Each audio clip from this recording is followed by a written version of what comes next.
بسم اللہ الرحمن الرحیم الحمد للہ والصلاة والسلام علی سیدنا محمد وعلی آلہ واصحابہ اجمعین اما بعد۔ اللہ کے نبی صلی اللہ علیہ وسلم مدینہ منورہ تشریف لے آئے، آپ نے ہجرت فرمائی تو روئے زمین پر سب سے پہلے اور سب سے پہلا دارالاسلام وجود میں آیا، اور یہ اشارہ تھا کہ آپ علیہ الصلاۃ والسلام کی نگرانی میں ایک اسلامی حکومت قائم ہونے والی ہے۔ آپ علیہ الصلاۃ والسلام نے مدینہ پہنچ کر سب سے پہلے کام یہ کیا کہ اس حکومت کی اہم بنیادیں استوار کی، اور یہ بنیادیں 3 کاموں کی صورت میں نظر آتی ہیں۔ سب سے پہلے آپ علیہ الصلاۃ والسلام نے مسجد کی تعمیر فرمائی، پھر نمبر 2 عام مسلمانوں اور خاص طور پہ مہاجرین اور انصار کے درمیان بھائی چارہ مواخات یہ قائم فرمایا، اور تیسری چیز جو آپ صلی اللہ علیہ وسلم نے جس کو اختیار فرمایا وہ دستور کی تدوین تھی، دستور بنانا جس سے مسلمانوں کے باہمی تعلقات متعین ہوں اور غیر مسلموں کے ساتھ عام طور پہ اور یہود کے ساتھ خاص طور پہ تعلقات کی وضاحت ہو۔ ایک آئین، ایک دستور، اس کا کام ہوا۔ تو سب سے پہلے آپ علیہ الصلاۃ والسلام نے مسجد کی تعمیر فرمائی۔ جب آپ مدینہ منورہ تشریف لائے تو جس جگہ اونٹنی بیٹھی تھی وہ انصار کے 2 یتیم بچوں کی وہ زمین ملکیت تھی۔ حضرت اسد ابن زرارہ رضی اللہ تعالیٰ عنہ نے رسول اللہ صلی اللہ علیہ وسلم کی مدینہ میں ہجرت سے پہلے ہی اس جگہ کو نماز کے لیے مقرر فرما رکھا تھا۔ صحابہ رضوان اللہ علیہ مجمعین کے ساتھ وہاں نماز ادا کرتے تھے۔ آپ علیہ الصلاۃ والسلام نے حکم دیا کہ اس جگہ مسجد کی تعمیر کی جائے، اور آپ علیہ الصلاۃ والسلام نے ان دونوں بچوں کو جو اسد بن زرارہ کی کفالت میں تھے بلایا اور ان سے زمین کی خریداری کے سلسلے میں گفتگو فرمائی۔ ان بچوں نے عرض کیا کہ ہم اسے آپ کو ہبہ کرتے ہیں، تحفے میں دیتے ہیں۔ پیارے رسول صلی اللہ علیہ وسلم نے بلا معاوضہ لینے سے انکار فرمایا اور 10 دینار میں اسے ان بچوں سے خرید لیا۔ اس زمین میں غرقد کھجور کے درخت، بعض مشرکین کی پرانی قبریں رسول اللہ صلی اللہ علیہ وسلم کے حکم سے قبریں کھود کر ہموار کر دی گئیں۔ درخت کاٹ کر انہیں مسجد کے قبلے کی جانب ترتیب سے لگا دیا گیا۔ مسجد کی لمبائی 100 ہاتھ، چوڑائی بھی اتنی ہی تھی یا اس سے کچھ کم۔ پھر کچھ اینٹوں سے اس کی تعمیر کی گئی۔ آپ علیہ الصلاۃ والسلام نے مسجد کی تعمیر میں صحابہ کا ہاتھ بٹھایا، خود بھی آپ مسجد کی تعمیر کے سلسلے میں کام کرتے ہوئے صحابہ کے ساتھ شریک نظر آئے۔ کھجور کے تنوں سے اس کے کھمبے، اس کی ٹہنیوں سے چھت بنائی گئی۔ صحابہ رضوان اللہ علیہ مجمعین نے عرض کیا کیوں نہ ہم اس کو باقاعدہ چھت تیار کر دیں؟ آپ علیہ الصلاۃ والسلام نے فرمایا لکڑیاں اور گھاس بوس سے تیار کیا گیا ویسا ہی چھپر رہنے دو جیسے موسیٰ علیہ الصلاۃ والسلام نے بنایا تھا۔ مسجد کا فرش اور ریت اور کنکریوں کا ہی رہنے دیا گیا۔ یہ اس نئی سوسائٹی کی اور نئی اسلامی حکومت کی بنیاد کے طور پہ بننے والی پہلی مسجد تھی، جسے آپ تربیت گاہ کہہ لیں، اور مسلمانوں کے درمیان اس وحدت کی آبیاری کے لیے مرکز کہہ لیں۔ جو اسلامی وحدت ہوئی تھی اس کی آبیاری اسی مسجد سے ہونی تھی، جو آگے جا کر ایک اسلامی حکومت کی بنیاد بننے والی تھی۔ تو یہ اس مسجد کا ابتدائی نقشہ تھا۔ انس بن مالک فرماتے ہیں جو ہی نماز کا وقت ہوتا آپ علیہ الصلاۃ والسلام نماز ادا فرماتے۔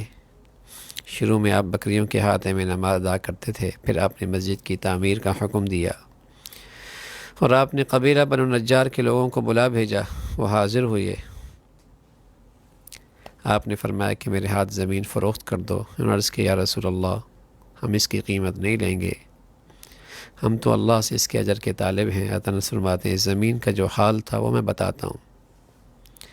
اس میں کچھ پرانی طرز کی پرانی قبریں تھیں مشرکین کی، اور ایک حصہ ناہموار تھا، ایک حصے پہ کھجور کے درخت تھے، اور پھر وہ قبریں ہموار کر دی گئی، نشیب و فراز کو برابر کر دیا گیا، درختوں کو کاٹ کر مسجد کے قبلے کی جانب اسے ترتیب سے لگا دیا گیا۔ صحابہ یہ پڑھتے ہوئے پتھر اٹھا اٹھا کر لا رہے تھے، اور آپ علیہ الصلاۃ والسلام بھی ان کے ساتھ دے رہے تھے، اور زبان پر یہ کلمات تھے اللہم لا خیر الا خیر الآخرہ فانصر الانصار والمہاجر۔ اے اللہ، اصل خیر تو آخرت کا ہے، انصار اور مہاجرین کی مدد فرما۔ پتھر اٹھا رہے ہیں، اور آپ علیہ الصلاۃ والسلام پر زبان پر یہ کلمات بھی جاری ہیں اللہم لا خیر الا خیر الآخرہ فانصر الانصار والمہاجر۔ اللہ کے نبی صلی اللہ علیہ وسلم جب خندق کھود رہے تھے نا، آگے آئے گا انشاءاللہ، تو وہاں بھی آپ کے زبان پر کلمات تھے اللہم لا عیش الا عیش الآخرہ، اللہم لا عیش الا عیش الآخرہ۔ خیر تو آخرت کی ہے، یہی وہ چیز ہے اگر امت کے اندر یہ عقیدہ، یہ نظریہ، یہ ایمان تر و تازہ ہو جائے، جو تمام خیروں کا سرچشمہ ہے، اور یہ آخرت کی فراموشی ہی ہر برائی کی جڑ ہے، ہر فساد کی بنیاد ہے۔ مسجد نبوی کی شکل میں بغیر کسی زیادتی اور تبدیلی کے ابو بکر رضی اللہ تعالیٰ عنہ کی خلافت تک ایسی ہی مسجد رہی، مسجد نبوی۔ پھر حضرت عمر نے اس میں بعد اصلاحات فرمائی، اور پھر حضرت عثمان نے اپنے زمانے میں اس میں بڑی تبدیلی کی کہ اس کی دیواریں منقش پتھروں سے کھڑی کی گئی۔ تو اس سے ہمیں یہ بات معلوم ہوئی کہ آپ علیہ الصلاۃ والسلام جب مدینہ منورہ تشریف لائے، وہاں قیام کرنے کے بعد جس جانب سب سے پہلے توجہ فرمائی، وہاں کے مسلمان انصار اور مہاجرین پر مشتمل ایک اسلامی معاشرہ وجود میں آئے۔ چنانچہ اس سلسلے میں جو سب سے پہلا آپ نے قدم اٹھایا وہ آپ نے مسجد کی تعمیر کا قدم اٹھایا، اور اس میں کوئی حیرت اور تعجب کی بات نہیں، اس لیے کہ مسجد کی تعمیر اسلامی معاشرے میں تاسیس کی اولین اور اہم بنیاد ہے۔ اسلامی معاشرے کو اسی صورت میں استحکام مل سکتا ہے، اسلامی معاشرے کو، غیر اسلامی نہیں، اسلامی معاشرے کو جو استحکام مل سکتا ہے اس کی غذا مسجد ہی سے مل سکتی، مسجد ہی اس کے لیے روح ہے۔ اس قدر جتنی تازگی ہے اتنی اسلامی معاشرے میں تازگی رہے گی۔ تو اسلامی معاشرے کو اسی صورت میں استحکام مل سکتا تھا، اس لیے کہ اسلام کے نظام اور عقیدہ اور آداب کا التزام اور اس کا اہتمام تبھی ممکن ہے جب یہ سب چیزیں مسجد کے نظام سے انہیں معاشرے کو مل رہی ہوں۔ اسلام کے نظام میں اور اس کا آداب کا تقاضا ہے کہ مسلمانوں کے درمیان ان کے مختلف احوال اور معاملات میں مساوات، عدل کی روح پروان چڑھے، اور یہ تعلق اپنی اعلیٰ شکل میں مسجد ہی میں نشو و نما پا سکتا ہے۔ مساوات، برابری، معاملات میں برابری، اب اس کی بنیاد مسجد ہے، اور یہ جذبات مسجدی کی فضا کے اندر نشو و نما پا سکتے ہیں۔ مسلمان جب روزانہ متعدد بار اللہ کے گھر میں باہم اس طرح ملے کہ نہ ان کے درمیان جاہ و جلال اور حیثیت کا فرق، کچھ بھی نہیں، سب برابر، تو اس وقت ان کے درمیان باہم الفت، محبت، اخوت کی روح پیدا ہو سکتی ہے۔ جس معاشرے کے اندر بھی مسجد اپنی ان تمام خصوصیات کے ساتھ زندہ ہونا، خود بخود دائیں بائیں کی فضا کے اندر آپ کو ایک محبت، الفت کی فضا آپ کو نظر آئے گی۔ بلکہ میں آپ کو سچ کہہ رہا ہوں، اس دور کے اندر بھی جن گھروں کی زندگیاں مسجد کی زندگی سے وابستہ ہیں، جن کی زندگیاں مسجد کی زندگی سے وابستہ ہیں، وہاں آپ کو الفت اور محبت کی فضا ملے گی۔ اور جو سوسائٹیاں اور جو معاشرے اور جو گھرانے مسجد سے کٹے ہوئی ہیں، وہاں خونی رشتے بھی، ان کے درمیان بھی نفرتوں کی دیواریں کھڑی ہیں۔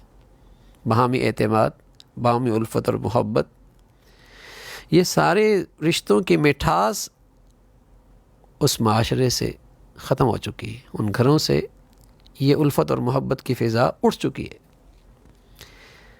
تو آج بھی میں عرض کر رہا ہوں کہ جن گھروں کی زندگیاں یا جس سوسائٹی کی زندگیاں مسجد سے وابستہ ہیں اور مسجد میں تازگی ہے، ایمان کی فضا ہے، وہاں آپ کو یہ محبت اور الفت کی فضا اور خوشبو محسوس ہوگی۔ تو اسی طرح اسلام کے نظام اور آداب کا تقاضا ہے کہ مسلمانوں کے درمیان ان کے احوال اور معاملات میں مساوات اور عدل کی روح پروان چڑھے، لیکن یہ روح اس وقت پروان نہیں چڑھ سکتی جب تک کہ مسلمان روزانہ اس حال میں باہم نہ ملیں کہ وہ اللہ رب العزت کے سامنے صف بستہ کھڑے ہوں، اللہ کی عبودیت کے درمیان، عبودیت ان کے درمیان قدر مشترک ہو، سب ایک رب کے سامنے صف بستہ کھڑے ہوں، اس سے لو لگائے بیٹھے ہوں۔ ہر مسلمان اگر گھر میں رہ کر اللہ کی عبادت کرتے اور نماز پڑھ لیا کرتے اور اجتماعی طور پر عبادت کی کوئی صورت نہ ہوتی، تو معاشرے میں عدل اور مساوات کا تصور، خود غرضی، تعلی اور انانیت، کبر، غرور، یہ جذبات پروان چڑھتے ہیں۔ لیکن جب مسجد میں آتا ہے، امیر غریب ہر طبقہ کندھے سے کندھا ملا کر اور پھر ایک ذات کے سامنے سب بستہ کھڑے ہو کر اور اس کے سامنے سجدہ ریز ہوتے ہوئے، تو ان کے اندر وہ مساوات کا، عدل کا، بھائی چارے کی وہ فضا پروان چڑھتی ہے۔ تو اللہ کے نبی صلی اللہ علیہ وسلم نے مدینہ میں ایک معاشرے کے وجود کے لیے، اسلامی معاشرے کے استحکام کے لیے، ایک اسلامی حکومت کی بنیاد جب رکھی تو سب سے پہلے مسجد کی تعمیر کی، کہ اسے اگر غذا ملے گی، اس اسلامی معاشرے کو اگر توانائی ملے گی، اور اسلامی حکومت کی اگر صحیح بنیادیں کھڑی ہوں گی تو اس کی پہلی بنیاد مسجد ہے۔ اسلام کے نظام اور آداب کا تقاضا ہے کہ مسلمان مستحکم وحدت کے سانچے میں ڈھل جائے، اور اللہ کی رسی یعنی اس کا حکم اور شریعت ہی ایک ایسی چیز ہے جو انہیں متحد کر سکتی ہے۔ لیکن اگر معاشرے کے مختلف گوشوں میں ایسی مسجدیں قائم نہیں ہوں گی جن میں اکٹھے ہو کر مسلمان اللہ کے احکام اور اس کی شریعت جان سکیں، تو پھر ان کی وحدت پارا پارا ہو جائے گی، پھر وحدت نہیں رہے گی۔ ہر شخص اپنی خواہشات نفس کی میں بہہ کر تفرقے کا اور گروہ بندی کا اور اپنی ذات میں رہ کر زندگی گزارے گا۔ تو مسلمانوں کے معاشرے اور ان کی نئی حکومت میں انہی تصورات کو قائم رکھنے اور ان تصورات کو راسخ کرنے کے لیے، دل و دماغ میں بٹھانے کے لیے آپ علیہ الصلاۃ والسلام نے سب سے پہلے مسجد کی تعمیر فرمائی۔ تو بہت بڑا ہمارے لیے ایک جسے کہیں کہ سبق ہے کہ اگر ہم اپنے گھروں میں، اپنے ماحول میں، اپنے معاشرے میں اور اپنی سوسائٹی میں اسے اسلامی بنیادوں پہ اپنے گھر کی زندگی رکھنا چاہتے ہیں، اپنے معاشرے کو اسلامی بنیادوں پہ کھڑا کرنا چاہتے ہیں، اور اسلامی وحدت اور آپس کے عدل و انصاف کا ماحول برقرار رکھنا چاہتے ہیں، تو پھر اب میں اپنی مسجدیں اس کے اندر یہ فضا بنانی ہوگی، اور اپنی نئی نسل کو مسجد سے جوڑنا ہوگا۔ ہمیں اپنی زندگی مسجد سے وابستہ کرنی ہوگی، تب یہ سب کچھ ہوگا۔ تو اللہ کے نبی صلی اللہ علیہ وسلم نے جو پہلی بنیاد رکھی وہ مسجد کی تعمیر کی رکھی، اور مسجد آپ علیہ الصلاۃ والسلام نے تعمیر فرمائی۔ پھر دوسرے نمبر پہ آپ علیہ الصلاۃ والسلام نے مہاجرین اور انصار کے درمیان بھائی چارہ قائم فرمایا، مواخات کرائی، اور آپ نے انہیں بھائی چارہ اور ایک دوسرے کا وارث بنایا، اور اس طرح ان کے اندر اسلامی اخوت کا رشتہ یہ نسبی رشتے سے زیادہ طاقتور قرار پایا۔ حضرت جعفر ابن طالب اور معاذ ابن جبل کو، حمزہ ابن عبد المطلب اور زید بن حارثہ کو، حضرت ابو بکر صدیق رضی اللہ تعالیٰ عنہ اور خارجہ بن زہیر کو، عمر ابن خطاب اور عثمان بن مالک کو، عبد الرحمن بن عوف اور سعد بن ربیع کو، اس طرح دیگر صحابہ کو بھائی بھائی بنا دیا۔ پھر نبی علیہ الصلوۃ والسلام نے اس اخوت کے دائرے کو وسیع کر کے تمام صحابہ کو اس میں شامل کیا اور ان کے درمیان اخوت اور موالات کا تعلق قرار دیا۔ یہ اخوت مادی بنیادوں پر بھی قائم تھی، بئی معنی کہ وہ ایک دوسرے کے وارث بھی تھے۔ غزوہ بدر تک اس اخوت کے حقوق نسبی رشتے کے حقوق پر مقدم تھے۔ اس کے بعد یہ آیت ہوئی وَأُولُو الْأَرْحَامِ بَعْضُهُمْ أَوْلَىٰ بِبَعْضٍ فِي كِتَابِ اللَّهِ إِنَّ اللَّهَ بِكُلِّ شَيْءٍ عَلِيمٌ۔ اس آیت نے پہلے حکم کو منسوخ کر دیا اور میراث کے معاملے میں اسلامی اخوت کا اثر ختم اور نسبی رشتہ وہ مؤثر ہو گیا اور تمام مسلمان آپس میں بھائی بھائی ہو گئے۔ امام بخاری رحمۃ اللہ علیہ نے حضرت عبداللہ ابن عباس رضی اللہ تعالیٰ عنہ کا ارشاد نقل کیا ہے۔ وہ فرماتے ہیں کہ مہاجرین جب مدینہ آئے اور پیارے رسول صلی اللہ علیہ وسلم نے ان کے اور انصار کے درمیان مواخات کرائی تو انصار کا وارث ان کے رشتہ داروں کے بجائے مہاجر ہوتا تھا۔ پھر جب یہ آیت نازل ہوئی وَلِكُلٍّ جَعَلْنَا مَوَالِيَ مِمَّا تَرَكَ الْوَالِدَانِ وَالْأَقْرَبُونَ کہ ہم نے ہر اس ترکے کا حقدار مقرر کر دیے ہیں جو والدین اور قریبی رشتہ دار چھوڑے ہیں، تو پہلے والا حکم منسوخ ہو گیا۔ تو یوں اللہ کے نبی صلی اللہ علیہ وسلم نے مواخات قائم فرمائی، بھائی چارہ قائم فرمایا۔ اگر معاشرے کے افراد کے درمیان ایک پاکیزہ معاشرے کی زندگی، میں عرض کر رہا ہوں کہ اگر معاشرے کے افراد کے درمیان اخوت اور محبت نہ ہو تو صاحب اقتدار کے لیے بھی ان کے درمیان عدل کے اصولوں کا نفاذ کسی صورت میں ممکن نہیں، بلکہ اس بات کا بھی امکان ہے کہ یہ اصول ان افراد کے درمیان بغض، نفرت کا ذریعہ بن جائیں، اور بغض اور نفرت کی صورت میں ظلم اور زیادتی کی بدترین شکلیں ظاہر ہو جائیں۔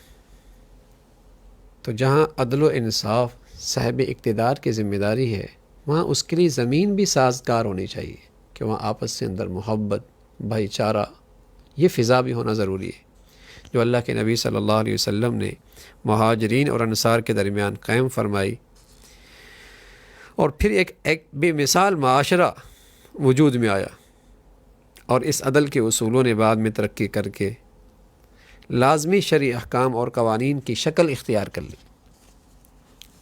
لیکن یہ سب سے پہلے اس کی بنیاد اسلامی اخوت پہ کھڑی تھی۔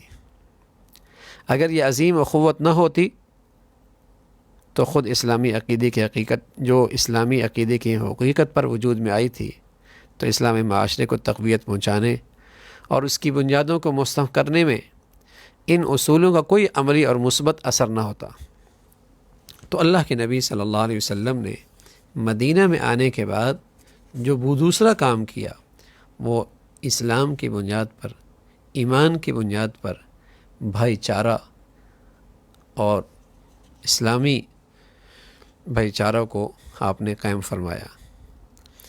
پھر آپ علیہ الصلوۃ والسلام نے جو یہ اخوت قائم فرمائی تھی وہ محض ایک نعرہ نہیں تھا جو صرف زبانوں پہ جاری ہو، بلکہ اس کی عملی حقیقت بھی تھی، وہ نظر بھی آ رہی تھی، عملاً وہ اس پہ عمل بھی ہو رہا تھا۔ اللہ کے نبی صلی اللہ علیہ وسلم نے اس اخوت کو ایک ذمہ داری کی حیثیت دی تھی۔ اس ذمہ داری کو ان صحابہ نے خوب اس پہ عمل کیا۔ اس کی ایک دلیل انصاری صحابی ہیں حضرت سعد بن ربیع کا عمل، کہ اللہ کے نبی صلی اللہ علیہ وسلم نے ان کے اور عبد الرحمن بن عوف کے درمیان مواخات کرائی۔ حضرت سعد نے عبد الرحمن بن عوف کے سامنے پیشکش کی کہ وہ ان کے گھر، بیویوں، مال میں برابر تقسیم کر لیں۔ سبحان اللہ، گھر، مال، بیویوں میں برابر تقسیم کر لیں۔ لیکن حضرت عبدالرحمن بن عوف رضی اللہ تعالیٰ نے ان کا شکریہ ادا کرتے ہوئے کہا انہیں مدینہ کے بازار کا راستہ بتا دیں تاکہ وہاں جا کر کچھ کما سکیں۔ یہ انصار میں صرف ساتھ کی بات نہیں بلکہ یہی عام صحابہ کا حال تھا۔ وہ ہر ایک دوسرے کا بھرپور تعاون کر رہے تھے، خاص طور پر مکہ سے جو صحابہ ہجرت کر کے مدینہ آئے اور نبی علیہ الصلاۃ والسلام نے ان کے اور انصار کے درمیان مواخات کرائی، تو اس کے بعد انصار نے مہاجرین کی بھرپور مدد کی۔ تو محض یہ زبانی بات نہیں تھی اور محض مواخات کا نعرہ نہیں تھا، بلکہ ایک عملی شکل بھی موجود تھی۔ نبی علیہ الصلاۃ والسلام نے جو تیسری چیز کی، جو اسلامی معاشرے کی تیسری بنیاد رکھی، ایک اسلامی حکومت قائم کرنے کے لیے جو تیسری بنیاد آپ نے ڈالی، وہ مسلمانوں اور غیر مسلموں کے درمیان معاہدہ، تعلقات کی نوعیت۔ اللہ کے نبی صلی اللہ علیہ وسلم مدینہ پہنچے تو آپ نے نئی حکومت کی دستوری حیثیت کے متعلق سب سے اہم کام کیا۔ اللہ کے نبی صلی اللہ علیہ وسلم مدینہ پہنچے، ابھی تھوڑا ہی عرصہ گزرا تھا کہ پورا مدینہ اسلام کے پرچم تلے آ گیا۔ انصار میں سے ایک گھر بھی ایسا نہ بچا جس کے افراد نے اسلام قبول نہ کیا ہو۔ صرف قبیلہ اوس ایک ایسا قبیلہ تھا کہ جس چند افراد ایسے تھے جو اس سعادت سے محروم رہے۔ اس وقت رسول اللہ صلی اللہ علیہ وسلم نے مہاجرین اور انصار کے درمیان معاہدے کی ایک دستاویز تیار کی اور اس میں یہود کو بھی شریک کیا اور ان سے بھی معاہدہ کیا۔ آپ علیہ الصلاۃ والسلام نے ان کو اپنے مذہب پر قائم اور اپنے مال اور جائیداد کا مالک رہنے دیا اور ان کے کچھ حقوق اور فرائض بتلائے۔ یہاں ہم اس دستاویز کا پورا متن تو نقل نہیں کرتے، نہیں بتاتے، بہت طویل ہے، البتہ چند خاص دفعات کا ہم ذکر کرتے ہیں تاکہ ان کی روشنی میں مدینہ کے اسلامی معاشرے اور اس کی نیخیز ریاست کی دستوری اہمیت واضح ہو سکے۔ وہ دستاویز کیا تھی؟ تو اس میں پہلی چیز تھی قریش اور یثرب کے مسلمان اور جوان اور جو ان کے ساتھ عامل اتحاد کریں اور ان کے ساتھ مل کر جہاد کریں، وہ سب دوسرے لوگوں سے الگ ایک امت ہے۔ یہ بتایا کہ قریش اور یثرب کے جو مسلمان ہیں اور جو ان سے عامل ہیں، وہ سب اتحاد کریں، وہ سب مل کر جہاد کریں۔ یہ سب لوگوں سے ایک الگ امت ہے، یہ ایک الگ امت ہے۔ فَمِنْكُمْ کافر وَمِنْكُمْ مُؤْمِن۔ پھر اگلی بات لکھی، مختلف قبیلوں سے تعلق رکھنے والے یہ مسلمان اپنے دستور کے مطابق مقتولین کی دیت اور قیدیوں کا زر فدیہ اجتماعی طور پہ ادا کریں گے اور اہل ایمان کے معاملے میں انصاف کو ہاتھ سے نہیں جانے دیں گے۔ اہل ایمان اپنے درمیان کسی مقروض کو بے یار و مددگار نہیں چھوڑیں گے، بلکہ زر فدیہ یا دیت کی ادائیگی میں اس کی مدد کریں گے۔ خدا ترس اہل ایمان ہر اس شخص کے خلاف ہوں گے جو غلط کام کرے یا ظلم، گناہ، سرکشی یا اہل ایمان کے درمیان فساد پھیلانے کا ارادہ کرے۔ ان کے ہاتھ اس شخص کے خلاف متحد طور پر اٹھیں گے، خواہ وہ انہی میں سے کسی کافر کوئی کافر ہی کیوں نہ ہو۔ ایک مومن دوسرے مومن کو کسی کافر کے لیے نہ تو قتل کرے گا، نہ کسی مومن کے خلاف کسی کافر کی مدد کرے گا۔ یہ وہ دستور ہے جو ایک معاہدے کی شکل تھی، ایک دستاویز تیار ہوئی تھی۔ اہل ایمان کی امان ایک ہے، کسی نے امان دے دی تو وہ شخص سب کی امان میں آ جائے گا۔ جب اللہ کے راستے میں جہاد ہو رہا ہو تو ایک مومن دوسرے مومن سے الگ صلح نہیں کرے گا، ہاں یہ کہ وہ مساوات اور انصاف کے ساتھ کیا جائے۔ اللہ کے ذمے ایک ہے، اللہ کے ذمے یعنی تحفظ ایک ہے۔ ان میں سے یعنی مسلمانوں میں سے کوئی ادنا شخص بھی کسی کو پناہ دے دے تو اس کی پابندی سب کے لیے لازم ہے۔ اہل ایمان ایک دوسرے کے دوست ہیں، دوسرے تمام لوگوں کے سوا۔ ہر وہ صاحب ایمان جس نے اس معاہدے کو تسلیم کیا ہے وہ اللہ اور آخرت پر ایمان رکھتا ہے، اس کے لیے جائز نہیں کسی فسادی کی مدد کرے یا اسے پناہ دے۔ اگر وہ ایسا کرتا ہے تو اس پر قیامت میں اللہ کی لعنت اور اس کا غضب ہوگا، اور اس دن اس سے بچنے کے لیے اس سے کوئی بدل قبول نہیں کیا جائے گا۔ مسلمانوں کی جنگوں میں ان کے ساتھ یہود بھی جنگ کے اخراجات برداشت کریں گے۔ قبیلہ بنو عوف کے یہود کو مسلمانوں کے ساتھ ایک فریق کی حیثیت سے مل کر رہنا ہوگا۔ مسلمان اور یہود دونوں اپنے اپنے مذہب کے پابند رہیں گے۔ اگر ان میں سے کسی نے اس معاہدے کی خلاف ورزی کی اور کوئی غلط کام کیا تو اس کا وبال اس کی ذات اور اس کے اہل و عیال سب پر آ سکتا ہے۔ یہود مسلمان دونوں اپنے مصارف زندگی کے خود کفیل ہوں گے۔ ان کے درمیان باہمی مدد کا معاہدہ ہے۔ ہر اس شخص کے خلاف جو اس معاہدے میں شامل فریقوں میں سے کسی فریق سے جنگ کرے، اس معاہدے کے پابند فریق باہمی اختلاف اور تنازع کا مقدمہ اللہ اور اللہ کے رسول محمد صلی اللہ علیہ وسلم کے سامنے پیش کریں گے۔ جو بھی مدینہ میں رہے یا باہر جائے محفوظ رہے گا، سوائے اس شخص کے جو غلط کام یا غداری کا ارتکاب کرے۔ اللہ تعالیٰ سب سے زیادہ اس معاہدے کی پابندی کرنے اور اس کو پورا کرنے والا ہے، اور اللہ ہر اس شخص کا حامی ہے جو دوسروں کے ساتھ حسن سلوک سے پیش آئے، اللہ سے ڈرے۔ یہ دستاویز ہے اسلامی معاشرے کے لیے جو اس وقت تیار کی گئی۔ ایک اسلامی معاشرے کے لیے یہ ایک دستاویز تیار کی گئی۔ بہت ساری چیزیں اس سے معلوم ہو رہی ہیں، اور اس سے ہمیں بہت سارا سبق مل رہا ہے۔ کہ سب سے پہلی بات ایک یہ آئی کہ اس کی پہلی دفعہ جو ہے کہ امت مسلمہ کی وحدت کی بنیاد صرف اسلام ہے۔ نہ زبان، نہ وطن، نہ علاقہ، نہ فرقہ۔ وحدت کی بنیاد صرف اسلام ہے۔ اگر کوئی اور بنیاد بنائیں گے وحدت کی تو وہ وحدت خود ایک دوسرے سے ٹکرائے گی، وہ خود ایک دوسرے سے ٹکرائے گی۔ وحدت کی بنیاد مسلمانوں کے لیے صرف اسلام ہے۔ مسلمان وحدت قائم کرتا ہے اسلام کی بنیاد پر۔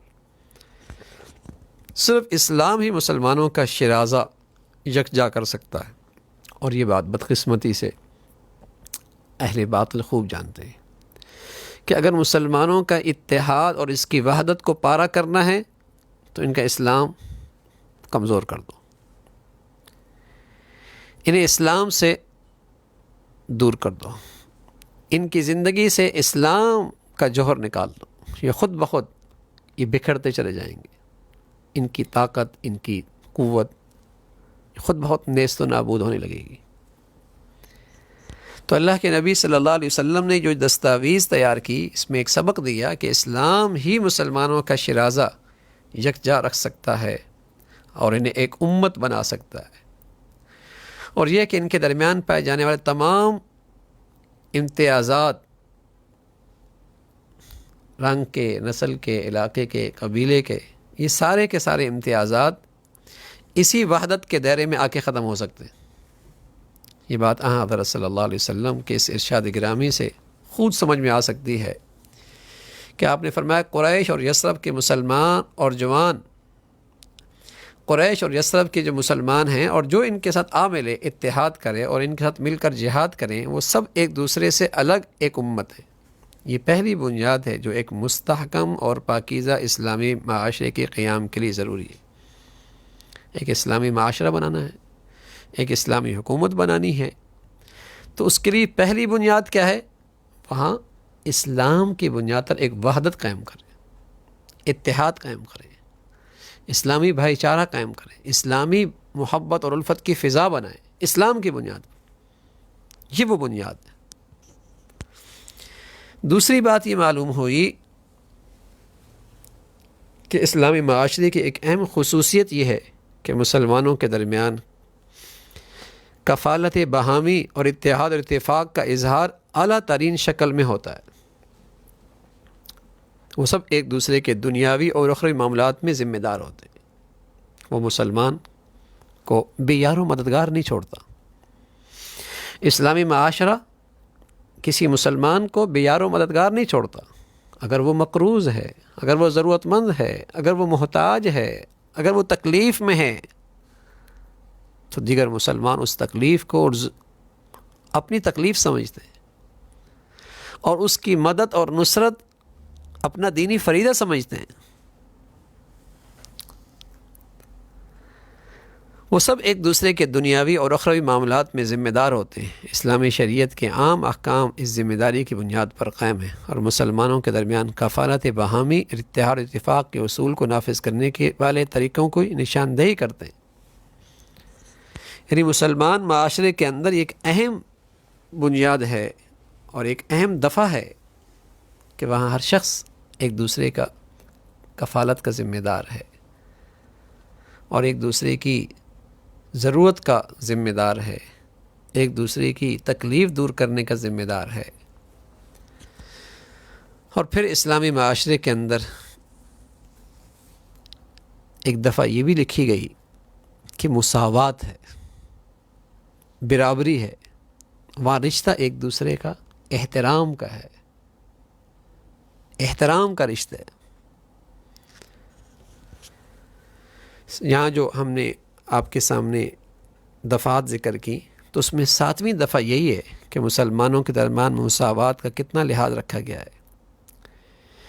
یہ محض ایک خوبصورت اور خوشنما نعرہ نہیں بلکہ اسلامی معاشرے کے اہم شرعی ارکان میں سے ایک اہم رکن ہے کہ مسلمانوں میں مساوات کی تنفیذ ہو۔ رسول اللہ صلی اللہ علیہ وسلم کا ارشاد ہے کہ اللہ کے ذمے ایک ہے، یعنی مسلمانوں میں سے کوئی ادنا شخص بھی کسی کو پناہ دے دے تو اس کی پابندی سب کے لیے لازم ہے۔ یہ نہیں کہ کوئی بڑا آدمی پناہ دے تو چھوٹا بھی پناہ دے گا، نہیں، مساوات ہے مسلمانوں میں۔ ہر ایک کو اسلامی معاشرے میں ایک عزت حاصل ہے، ایک مرتبہ حاصل ہے، ایک احترام حاصل ہے۔ کوئی بھی پناہ دے گا وہ سب کی پناہ ہوگی۔ اس کا مطلب ہے کہ مسلمان خواہ کوئی بھی ہو، اس کے ذمے کا احترام کیا جائے گا۔ اگر وہ کسی کو پناہ دے دے تو وہ محفوظ رہے گا۔ کوئی شخص حاکم ہو، محکوم ہو، اس پہ دست درازی نہیں کر سکتا۔ اس معاملے میں مسلمان عورت، مسلمان مرد کے درمیان کوئی فرق نہیں۔